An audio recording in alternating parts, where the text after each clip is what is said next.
So we are speaking tonight again about sadhana bhakti. Sadhana bhakti, the practice of Krishna consciousness. When we come to the stage of practicing Raganuga bhakti, then we'll be motivated to serve Krishna not by rules and regulations, but out of our desire, more spontaneous, natural desire. But until we come to that stage, then we are motivated by rules and regulations. In other words, we're disciplined by the rules themselves, not that we necessarily naturally want to follow them. Of course, as you advance in Krishna consciousness, it becomes more natural to follow them. But until we become naturally attracted, then basically the prime motivation becomes the rules, the vows we've taken, the desire to please a spiritual master, to follow his instructions. So recently I've been getting some letters from people, some devotees, who are discussing the difficulties of dealing with material energy, dealing with life in the material world, and remaining Krishna conscious. So I thought perhaps we could speak a little bit about that, about the consciousness that a devotee should be in, or about the attitudes a devotee should have in dealing with what seems sometimes to be the insurmountable nature of the material world, insurmountable in the sense of overcoming the forces of desire, of conditioning.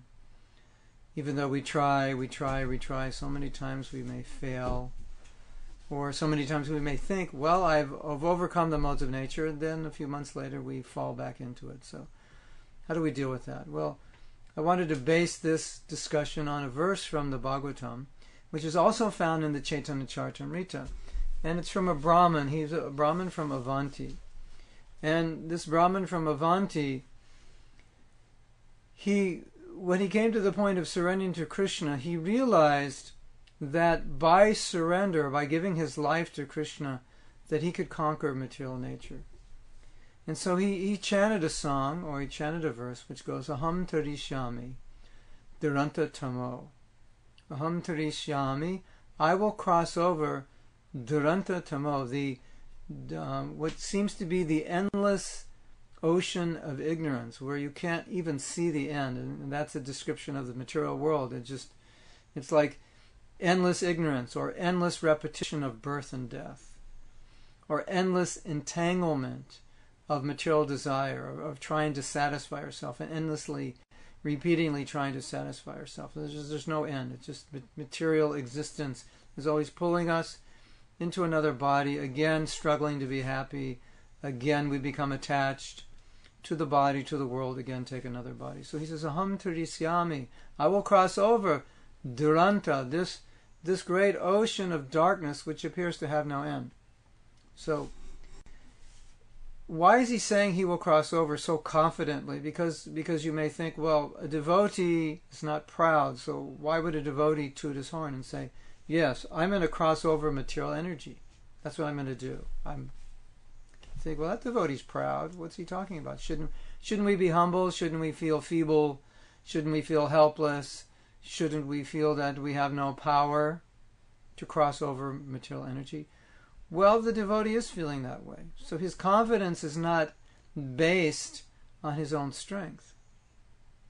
His confidence is based on the process of bhakti. Aham tarishyami duranta tamo. Why? The verse starts, Etansas ashtaya paratmanishta, by taking shelter of Krishna or Paramatma and following in the footsteps of previous acharyas, I will be able, or following both the footsteps and the instructions, I will be able to cross, not I will be able to, I will cross over. So what he's saying is, based on following the teachings given by the previous acharyas, following the teachings that Krishna has given us, following Bhagavatam, following the example of the lives of great devotees, if I do that, then it's guaranteed I will cross over the insurmountable ocean of material energy. So, when we're practicing Krishna consciousness, if we're not doing well in our Krishna consciousness, then it does appear to be insurmountable. And Krishna says, Daivihi esha gunamayi mama maya Duratyaya. My material energy is Duratyaya. It is very difficult, or it's seemingly impossible. Have you ever felt that way? Seemingly impossible to get out of Maya, or to get out of the modes of nature. Sometimes the attraction to this material world is so strong that we may feel it's impossible to overcome that attraction. How will I ever overcome that attraction? It's just so powerful. So Krishna says that Davihi Esha Gunamayi. This guna, the divine guna, the divine energy of mind, consisting of the three gunas. Very difficult. Duratyaya. Duratyaya could be translated as impossible, but in the context of this verse, Krishna doesn't say it's impossible, because he said, by surrendering unto me, you can easily cross beyond it. And that's interesting, because in one sense, Krishna is saying it's nearly impossible, and then in the next line he says you can easily cross beyond it by surrendering to me. So it's really, the real understanding is being in the grip of material energy, or being out of the grip of material energy. And when you follow bhakti, you get out of the grip. So therefore Krishna says you can easily overcome it. There are other verses in Shastra like this also. Mahaprabhu says, or Chaitanya Charitamrita says, for one who has the mercy of Chaitanya Mahaprabhu, then difficult things become easy. So here again, what is difficult? Well, the most difficult thing is conquering material energy, crossing over material energy. So that becomes easy. And one who doesn't have the mercy of Mahaprabhu, then even the easy things become difficult. So, for example, it is not difficult, Prabhupada said this so many times, it's not difficult to follow the principles of Krishna consciousness. So many times Prabhupada said, chant 16 rounds, it's not difficult, only takes a few hours. But then sometimes we think, no, it is difficult to chant 16 rounds. I don't have the time, or I don't have the inclination. It is difficult to follow the four regulative principles. And Prabhupada saying, no, it's not difficult. And Mahaprabhu is saying, easy things become difficult, difficult things become easy, depending on whether or not we have the mercy.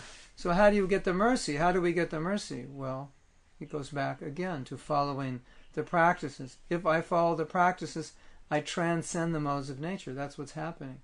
And then when I'm transcending the modes of nature, it's easy to chant my rounds. It's easy to follow the principles. But when I'm entangled within the grips of Maya, if I'm not following devotional principles, then it's very difficult. Then it starts to seem impossible or insurmountable. There's a nice verse in Bhagavatam. It talks about female attraction, and describes that powerful kings would go out and conquer their enemies in battle, and then they would come home, and they were so attracted to their queens that they would become like a plaything in their hands, and just kind of just bow down to them, basically, to enjoy with them. And so Bhagavatam is showing how such a powerful person is overcome by the power of a woman. And sometimes it's said simply by her glance, her beautiful eyes, and then the man becomes mesmerized. He becomes controlled by the woman. So Krishna says, just see the power of Maya in the form of women. How powerful that attraction is. Or for women, then it's the attraction of men. It's that power. And so Krishna is saying in that verse, he said, just look how powerful this is. Look how difficult it is to overcome this. And sometimes we feel that way. So that it just appears impossible. And then we have this nice example, two stories of Thakur Haridas. Twice Thakur Haridas there was an attempt to seduce him.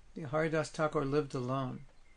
He was at this time young and attractive, and he lived alone. So very easy, you would think, for a woman to seduce him in an isolated place, no one's around. So there was one, I believe he was a governor or a leader in that area, and he was a Muslim, and he was very disturbed because Thakur Haridas was a Muslim and now had become a bhakta, and he was considered a sadhu, and he was being honored as such. And so he wanted to dishonor him, and he thought, the way we'll do it is I'll hire a prostitute, and she'll allure him. He will engage in sexual activity with her, and we'll be there, and we'll get the evidence, and then we'll defame him. So he hired a prostitute, but rather than him falling for the prostitute became a devotee. And the same thing happened again when Maya Devi herself came to test Thakur-Haridas. But Thakur-Haridas would not budge. So in the purport to one of those stories, Prabhupada said that this shows how powerful is the holy name. That even the allurement, or the greatest allurement, the greatest attraction in this world, which is sexual attraction, the attraction of a man for a beautiful woman, and how beautiful is Maya. Maya is the personification of material energy. So you cannot not even imagine how attractive Maya must have been.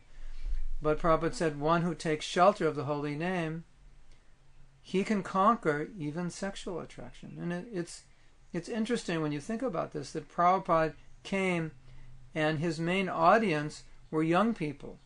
And at that age, you're at the height of your sexual strength. And not only were they young people, but they were hippies, and they were fully exploring their sexuality.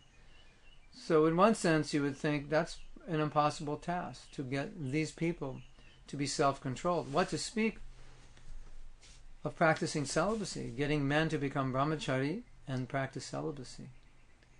But Srila Prabhupada knew by the power of the holy name, it's possible. I mean, just think about that. It's really astonishing that could happen. But it is through the power of the holy name and the power of the process of bhakti that people were able to do this. And Prabhupada had that faith. If he didn't have that faith, he wouldn't be preaching, would he? He would think, well, what's the use of coming to America?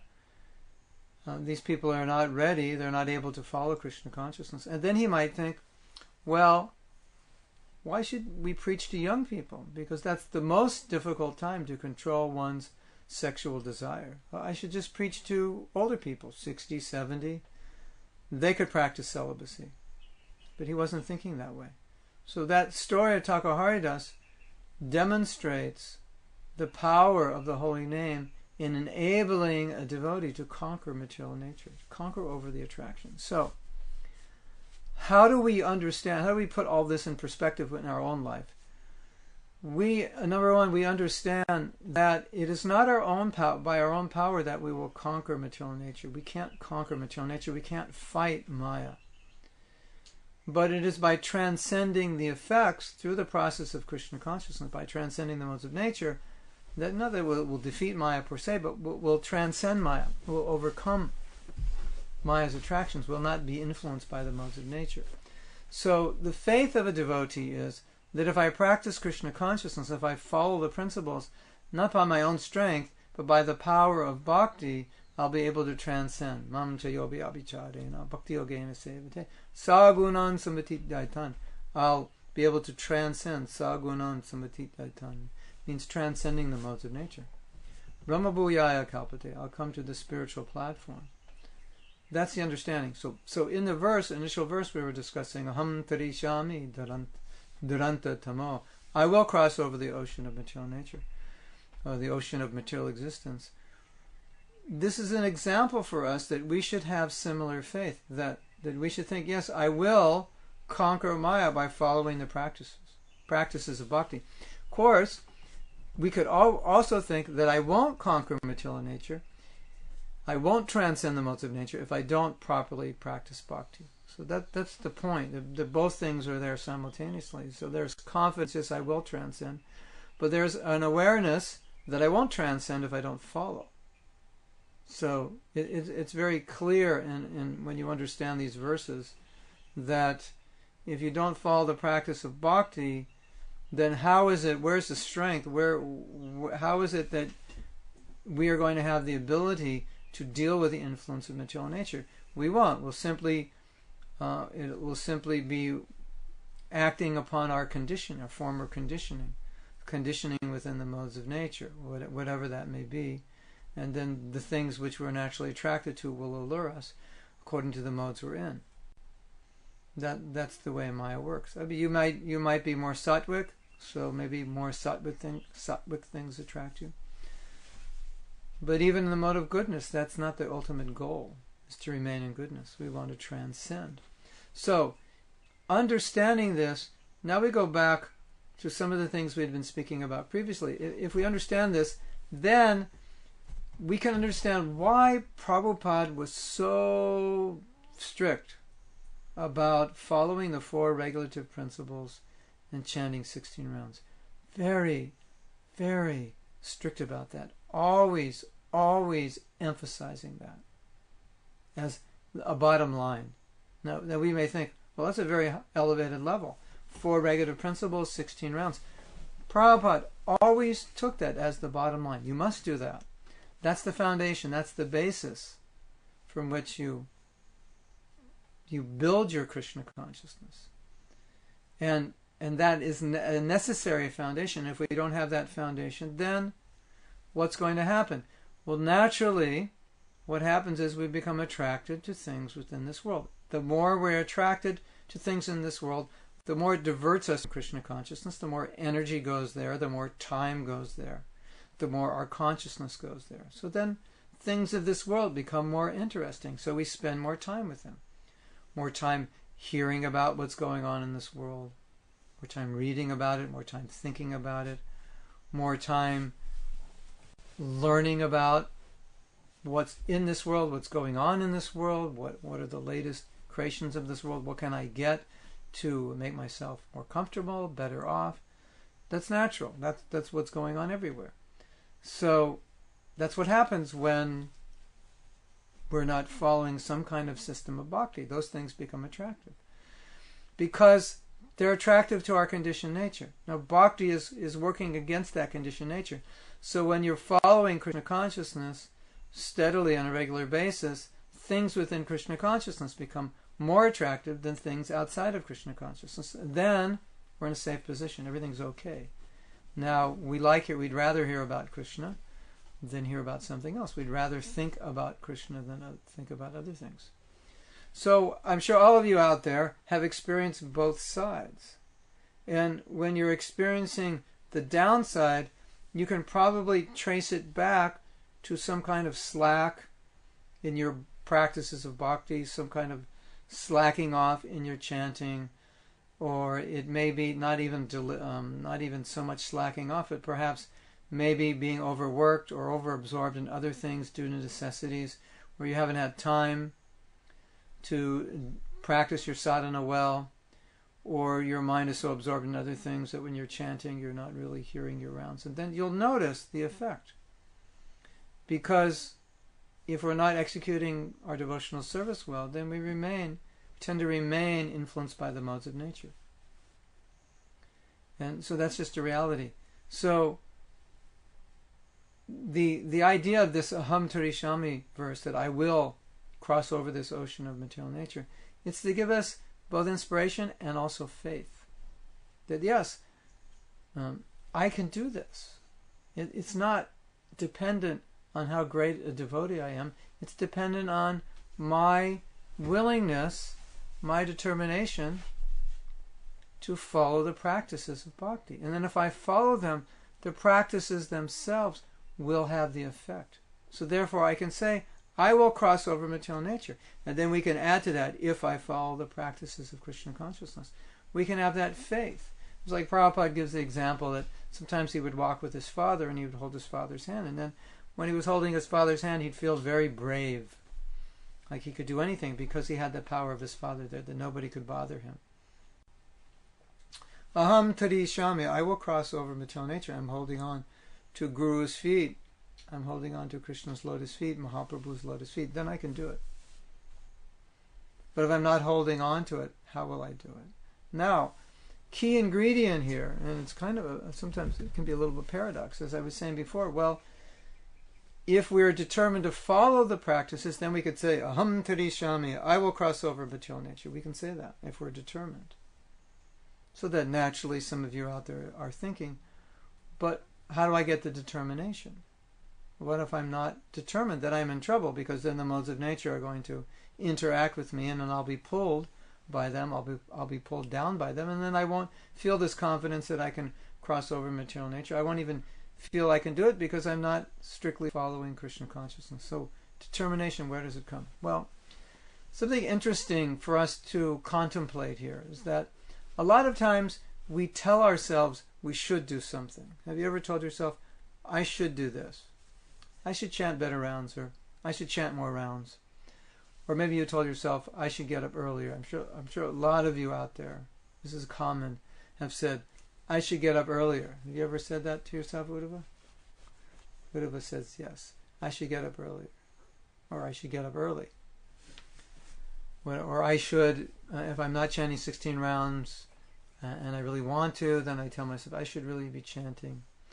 And there's a lot of shoulds that we tell ourselves. But the interesting thing about the word should is that telling yourself you should doesn't mean you're going to do it. Because if you look at your life, you'll see that the shoulds are not what you do. But if you look at your life and you see, when did I actually do something? Was it the should or I must do this? It was the must. Isn't it? It wasn't the shoulds. The shoulds are like, yeah, I know, but I'm not doing it. And it's kind of like, yeah, I know, but I'm not going to do it. It's, the should is kind of like acknowledging that I'm not doing what I should do, and I know I should do it, and I'm probably not going to do it because, for whatever reason there may be, I'm lazy, or I just don't want to, or whatever. I don't want it enough.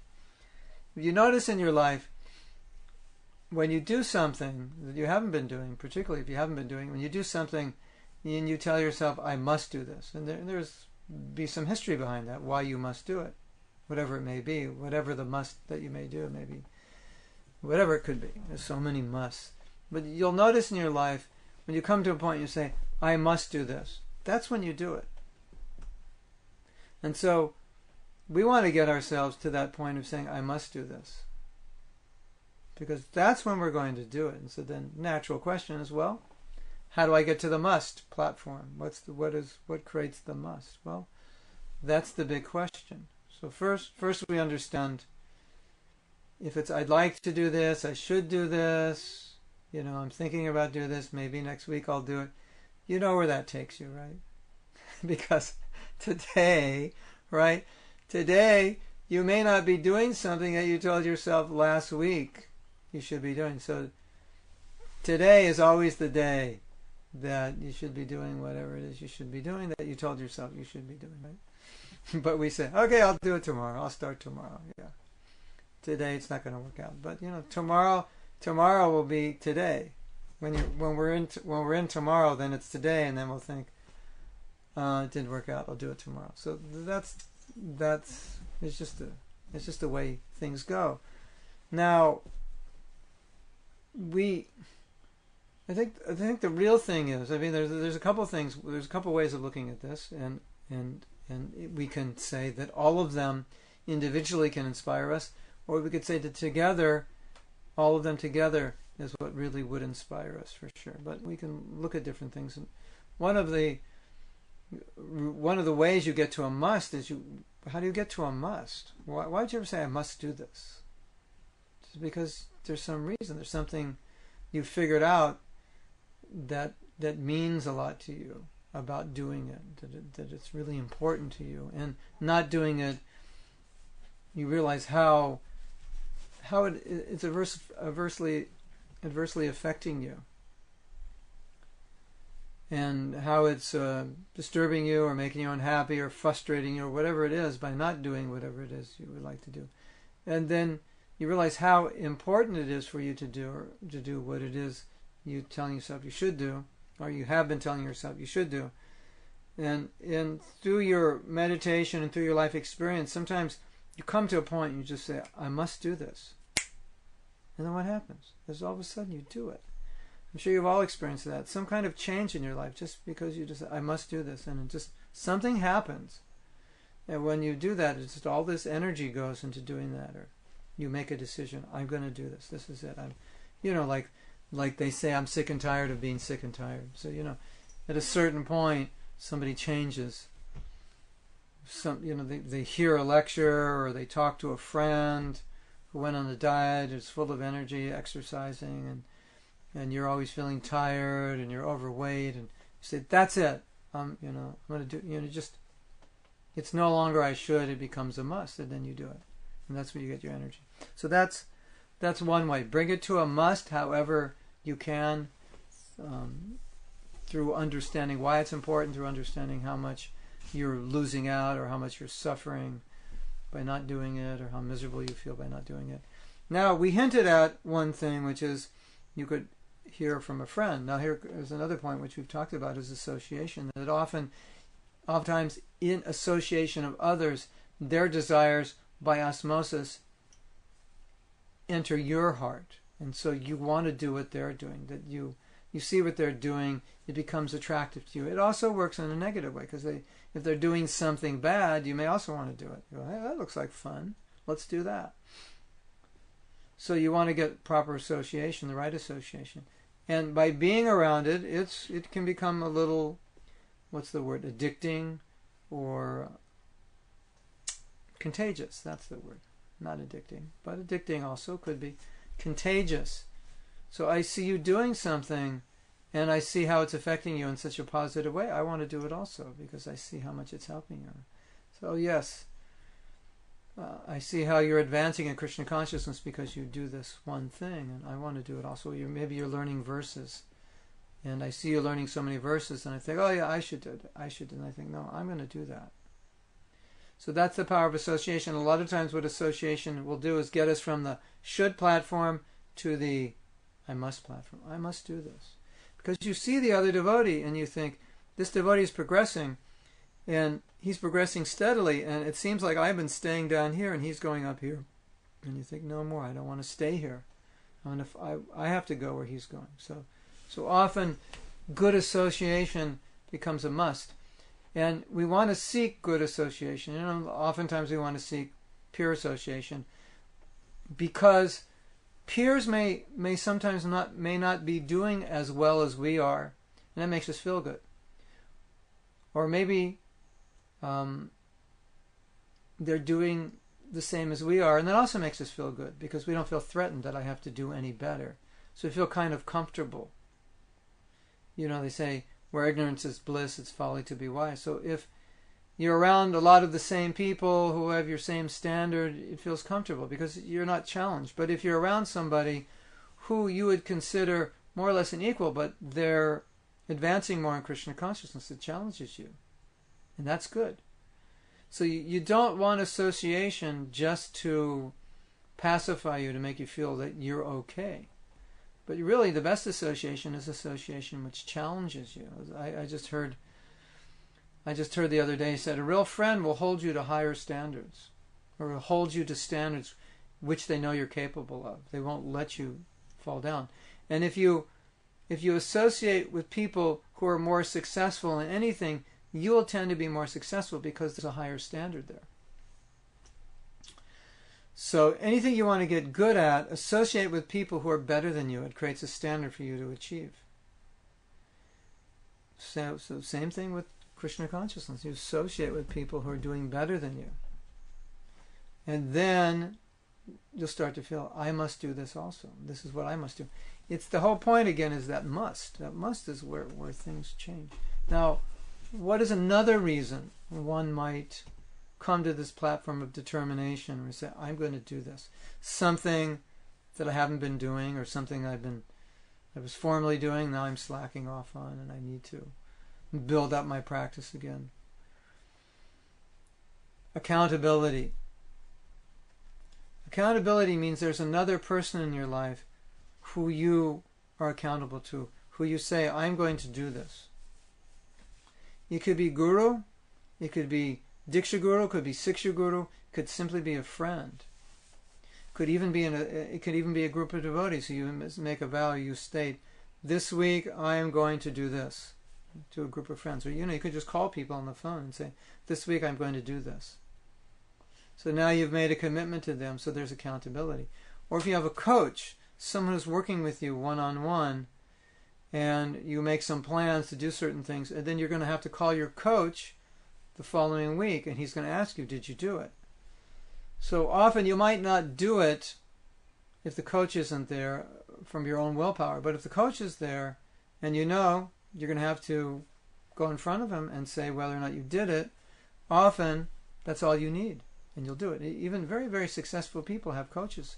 Even people who are extremely intelligent, whose coaches may not be able to help them so much in other ways, but just because of the accountability. That I know I have to go back to this person and say, this week I promised to do this, and there you are.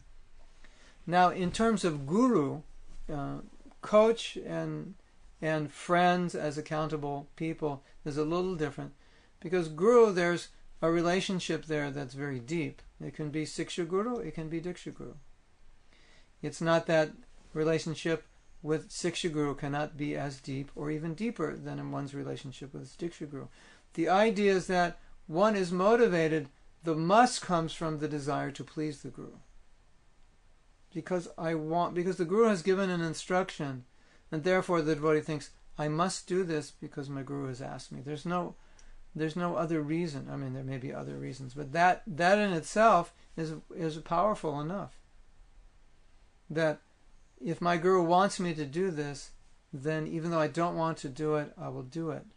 So that instruction, because of the faith and because of the affection and the dedication to Guru, then instruction automatically becomes a must. We don't debate it. It's just like if you look at Prabhupada's life, when he got the instruction from Srila Bhaktisiddhanta to preach in the West. And he couldn't forget that instruction. And he said that he was married at that time, and was not possible for him at that point to give up his family and dedicate himself fully to the mission of spreading Krishna consciousness, although he would have liked to, but he couldn't. But you could see there was a must there. I must do this. It was never in his consciousness that I should do it. I'll think about it. Well, let's see when I'm older how things work out, and we'll check in when I'm 50 or 60, and then we'll think about it. It's never like that. He took that order, and he made it a must. And Prabhupada has written in the purport, he said that is really how he's written a purport in Bhagavad Gita and other places. Vyavasatmika buddhi, this fixed consciousness, fixed intelligence. He said, when his guru gave that instruction, that's how he took it. That I must do this. That's his order. So that is the ultimate Krishna conscious motivating factor. We want to please the Guru, and because the Guru has given the order, I must do this. There's not even a question of maybe. It's not a question of I should do it. There's a question, no, I must do it because that's the order. So that's where our determination comes from. Now, determination exists everywhere. So it's not just that if you're Krishna conscious, there's determination. No. You see how determined people are who are not Krishna conscious. Because determination exists in different modes of nature. So we shouldn't think that, well, only if I'm Krishna conscious will I be determined. Yes, it's true. You only be determined to execute Krishna consciousness if you're Krishna conscious. But it's not that you can't be determined if you're not Krishna conscious. There's so many people extremely determined to become successful as athletes, as musicians, as business people, and just tirelessly making efforts. But that's generated from the mode of passion. So determination, it's natural. And one of the things that you'll notice in your life, if you're not feeling determined in Krishna consciousness, oftentimes what happens is that determination is being deviated into something else. So like I was saying before, energy is going somewhere else. So it's not that you're not determined, it's just that your determination went from Krishna consciousness into something else. And so you can notice that in yourself and say, well, where's my determination? I mean, if you're in the mode of ignorance, maybe you won't have determination for anything. If you're in the mode of passion, you'll have determination for something. And that kind of determination may be in some way deterring you from Krishna consciousness. It may or may not. But my point is that don't think that determination does not exist outside of Krishna consciousness, or don't think that if you have determination that's symptomatic of Krishna consciousness. It's not. There's so many so many reasons people are motivated. And so Krishna consciousness, what Krishna consciousness means, it means motivated by a desire to please Krishna and Guru and the Vaishnavas. It's about motivation. So it's not just that we're after determination. Even determination in Krishna consciousness, if it's motivated to get ahead materially, if it's motivated by recognition, then that's not Krishna consciousness. That's acting with your body in Krishna consciousness, but the motive is wrong, and that's not pure devotional service. So that's not what we want to do. It's not just, I just want to be determined so I can be known as the best devotee. So I'll do some great service and I'll get the recognition. And that's my motive for doing service. That's the mode of passion also. So you're doing service, but it's motivated by passion. It's motivated by the desire to be recognized. So determination in and of itself is not the criterion for Krishna consciousness. It's being determined for the right reasons. Okay, so now we're going to look is if anyone of you have questions. So Catherine is saying I have many shoulds. The reason I'm bringing this up about the shoulds is so you realize that the shoulds, they're not going to get you anywhere, and shoulds are really the things that you need to be dealing with and turning the shoulds into musts. So every time you tell yourself I should do this or I should do that, really if you notice what's happening, if you think about it, it's causing you anxiety. It may be causing you to feel guilty. It may be causing you to be out of alignment with what you know you should be doing or what you know you're capable of doing. Because when you say, I really should be doing this, that means you know it's the right thing and you're admitting that you're not doing it. So now there's something out of line here because you know what you should be doing, but you don't do it. So how does that make you feel? Well, you're not a whole person. You're not integrated. Because there's so many, it's like a person smoking, saying, well, I know it's not good for me, and I know I should stop, but they don't. Or a person is not eating properly. Say, well, I know I don't eat well, and I know, I have this ailment because of my diet, and I know I should change my diet. I know I should be exercising. But they're not doing it. So how do they feel? So it creates this conflict, internal conflict. So every time there's a should, we should understand this. Okay, we've understood something that we should be doing. I know I should be doing this. So we understood. We've come to the point of knowledge. But as I said before, knowledge is not power.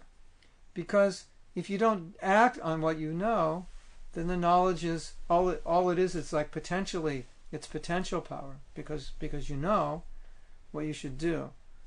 But knowledge becomes power when you do it, when you act on it, and that's when we talk about inquire from the spiritual master, Bhagavad Gita 4:34. Inquire from him submissively, render service unto him. So the service is the activating principle. Now you're learning, and then you're following the order. So that's when the knowledge becomes powerful because it becomes action. But just to know,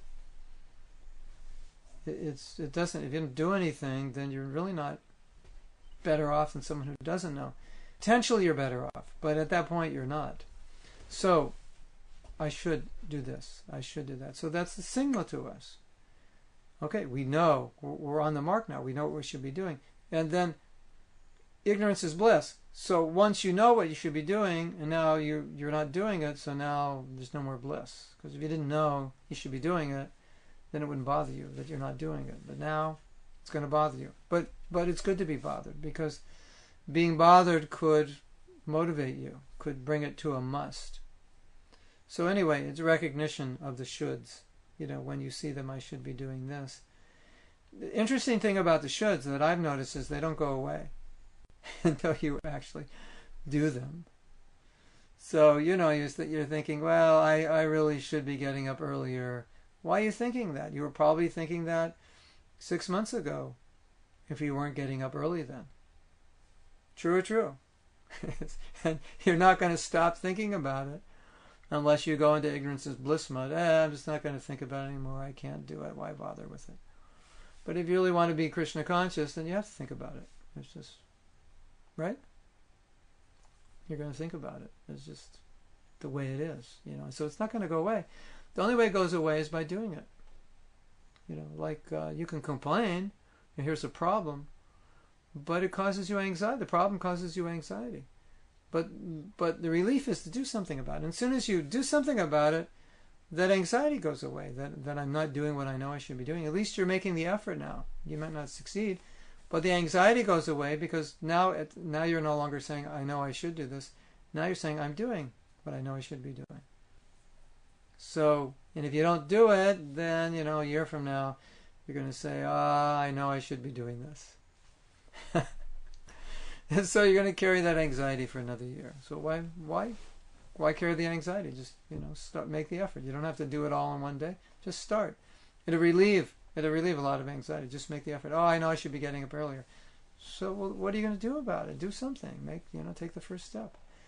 And then when you do that, you feel powerful. You feel so much better. Yes, I'm actually doing what I know I should be doing. That's self-control. That's discipline. Aren't we supposed to be self-controlled? Aren't we supposed to be disciplined? Isn't that what spiritual life is about? So we can't even do what we know we should be doing. We're not very disciplined. Okay. So, Pallavi is saying, she's saying association gets one off track. Yeah, bad association, naturally.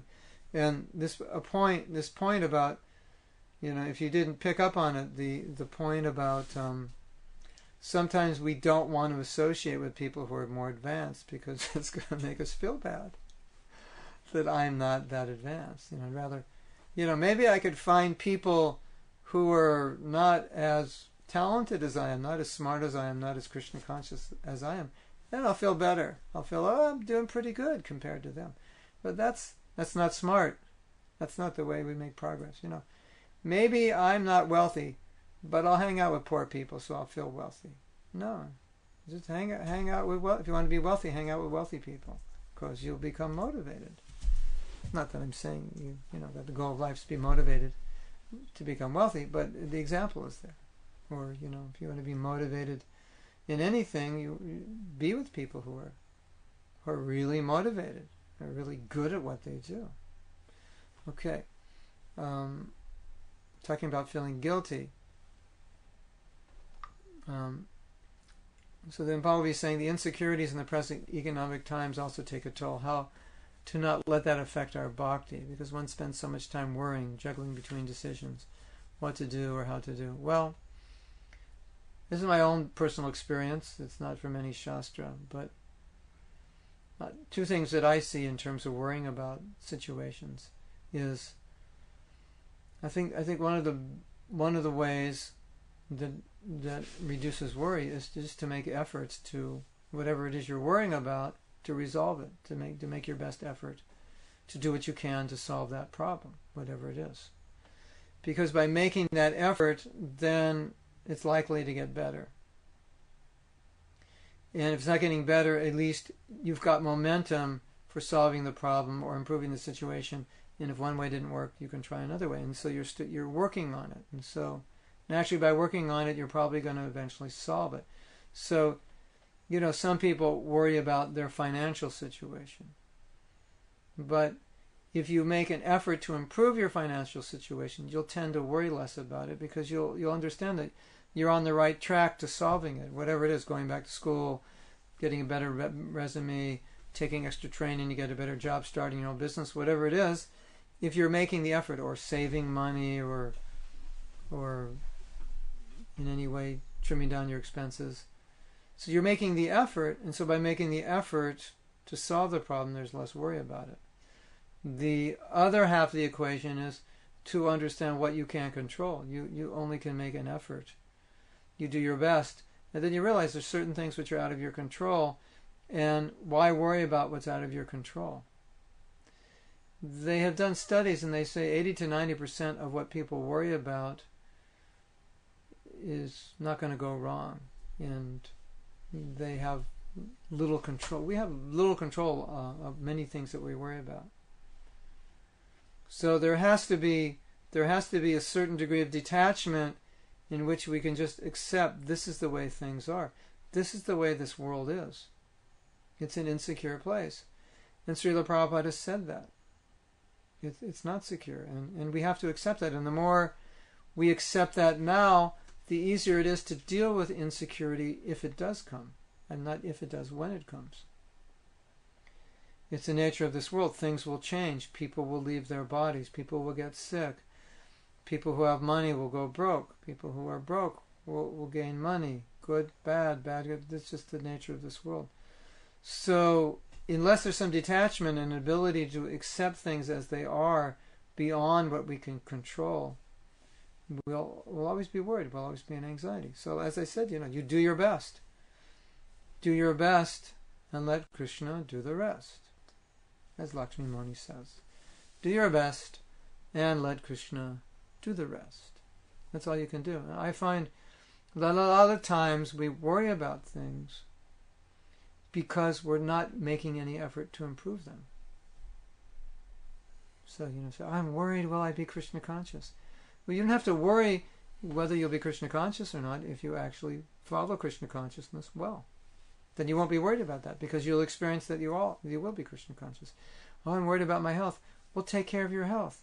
Do everything possible to be healthy. Then you won't have to worry about it.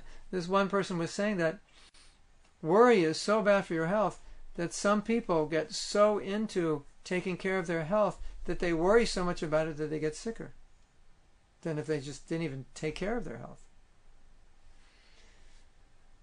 So, do what you can to take care of what you're worrying about and leave the rest to Krishna, what you can control. What else can we do? So, Manjesh, long time no see. Manjesh, I was just in Atlanta. I was driving through downtown Atlanta and it reminded me of Toronto. It looks just like Toronto. At least it does to me. I don't know if it does to people from Toronto. So, what time is it? It is, okay, we have 7 more minutes if you want to make a comment or question.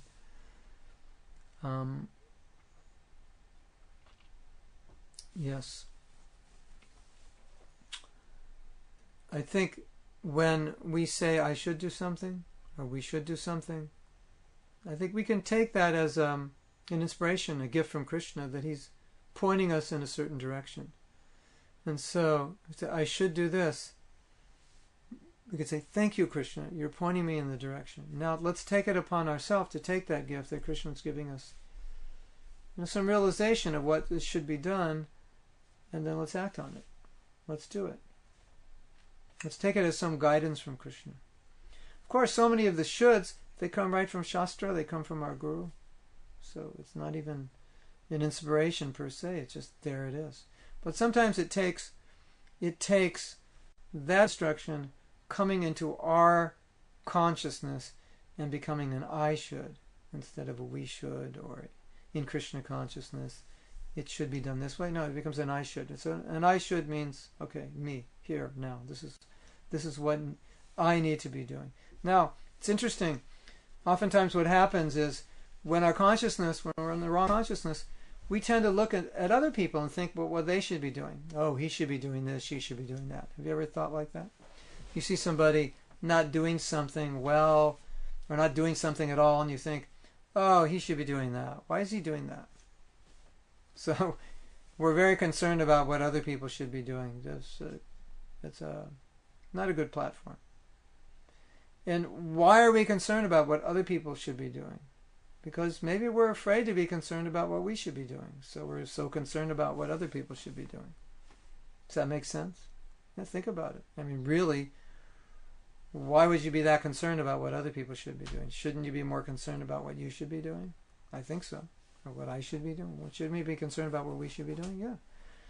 Or obviously sometimes somebody's doing something that may be a huge disturbance. Okay, so you want to do something about that. But in ordinary activities, oftentimes we think, why are they doing that? They should do this. They're lazy, or they're not smart, or they're doing something stupid, or whatever.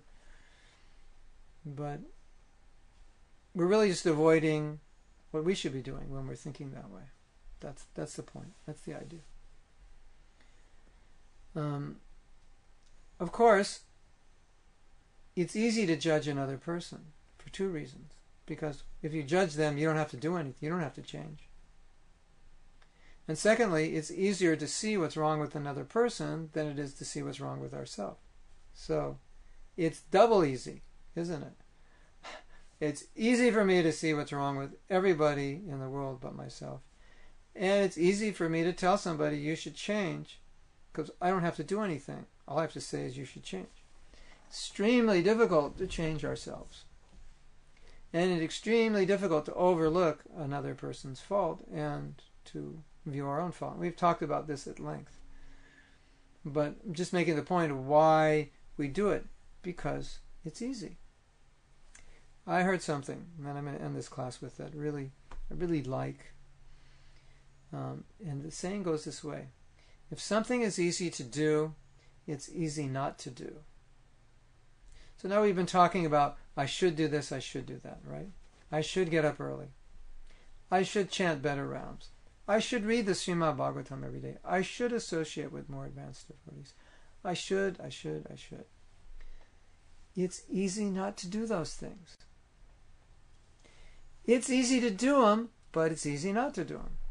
Yes or yes? Prabhupada said it's easy to chant 16 rounds. Let me tell you, it's easy not to chant 16 rounds. Happens to the best of us. It's easy to follow the regulative principles. And it's easy not to follow the regulative principles. It's easy to get up early in the morning. Ask all the devotees who go to Mangal Artik for the last 20, 30, 40 years. They're up every morning. It's easy. And ask all the people who don't get up early. Say, yeah, it's easy not to get up early. So, look at it. It's not... If we look at it in the proper way, then we can see whatever is easy to do is just as easy not to do. And so when we get in the I should, we're in the easy not to do mode.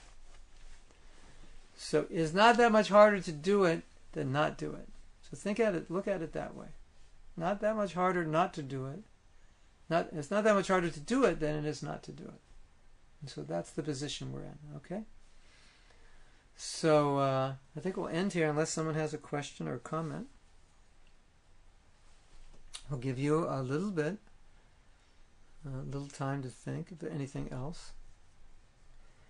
And as always, if you want to hear this talk again, it's going to be on Krishna.com. If you go to Krishna.com/Mahatma, then you'll have the audio of all the lectures I've given on Krishna.com for the last few years. If you go to Krishna.com, then you go to video, then you go to TV, then you'll get some of the older courses on sadhana, maybe not all the new ones yet, but gradually they'll come up.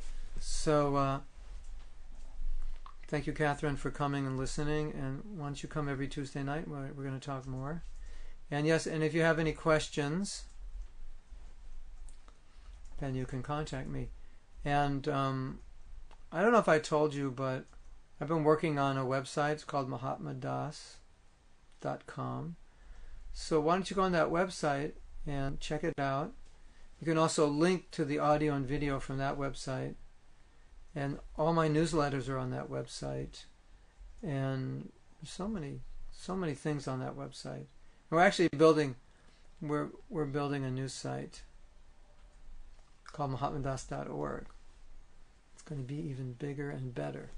Or as some people say, even badder, which means better. For those of you who English is not your first language, some people, when they want to say it's good in America, they say it's bad. Wow, that's bad. Which means it's good.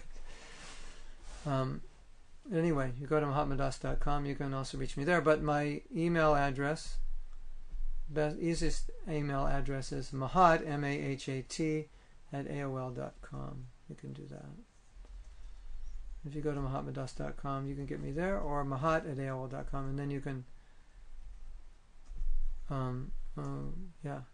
If you want, if you have any questions, you can email me. You need any personal guidance, personal problems, then you can contact me that way, and when I speak here, it's general, and then if you have to apply something personally on a personal issue, then if you want to contact me, then we can help you that way, deal with your personal problems, and then that's also very helpful. Okay? Thank you very much. We will see you next week. Hare Krishna. Srila Prabhupada ki jai.